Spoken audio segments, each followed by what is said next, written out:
பாஜகவோட உள்ளுக்குள்ள ஒரு உறவை ஒன்று வச்சுக்கிட்டு வெளியில எதிர்க்கிற மாதிரி அப்படி எதிர்க்கிற மாதிரி ஒரு டிராமா ஒன்று பண்ணிக்கிட்டு எதிர்கட்சியா இருந்தா போங்க மோடின்னு பலூன் விடுறது, ஆளுங்கட்சியா இருந்தா வாங்க மோடின்னு கொடை பிடிச்சுக்கிட்டு கும்பிடு போடுறது.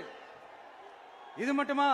ஒரு ரைடுன்னு ஒன்று வந்துட்டா போதும், இது வரைக்கும் போகவே போகாத ஒரு மீட்டிங், அதை காரணம் காட்டி டெல்லிக்கு போறது, அங்க ஒரு சீக்கிரட் மீட்டிங் நடத்துறது.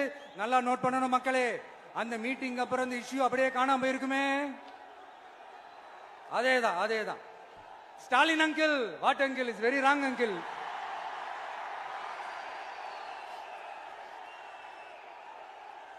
இப்படி தமிழ்நாட்டில் இப்ப நடக்கிற இந்த ஆட்சியினுடைய லட்சணத்தை பார்த்துக்கிட்டு நாம எப்படி சும்மா இருக்க முடியும்?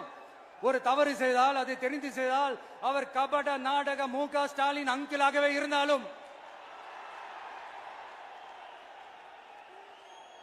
அங்கிள் உங்களுக்கு மனசாட்சின்னு ஒண்ணு இருந்துச்சுன்னா நாங்க கேட்கிற கேள்விகளுக்கு மட்டும் கொஞ்சம் பதில் சொல்லுங்க அங்கிள்.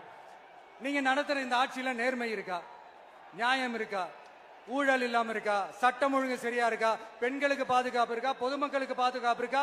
இயற்கை வளங்களுக்கு பாதுகாப்பு இருக்கா? சொல்லுங்க மை டியர் அங்கிள், சொல்லுங்க. டாஸ்மாக்ல மட்டுமே இது வரைக்கும் 1000 கோடிக்கு மேல ஊழல் சொல்றாங்க. அதுல மட்டுமா தப்பு நடக்குது? வேற எதுல தான் நடக்கல? உலகத்திலே மிஸ்டர் கிளீன் ரெக்கார்ட்ஸ் எல்லாம் உங்களுக்கும் உங்க கூட இருக்கிறவங்களுக்கு மட்டும்தான் அங்கிள் கொடுக்கணும். இத பார்த்து வாயே இல்லாத ஊரு கூட வயிறு வலிக்கு சிரிக்குது. பெண்களுக்கு 1000 ரூபாய் கொடுத்துட்டீங்கன்னா போதுமா uncle?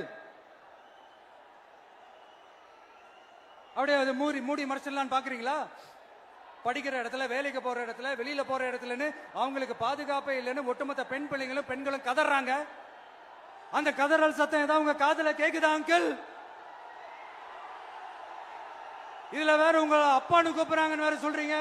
What is this uncle? Is very very wrong uncle, is very very wrong.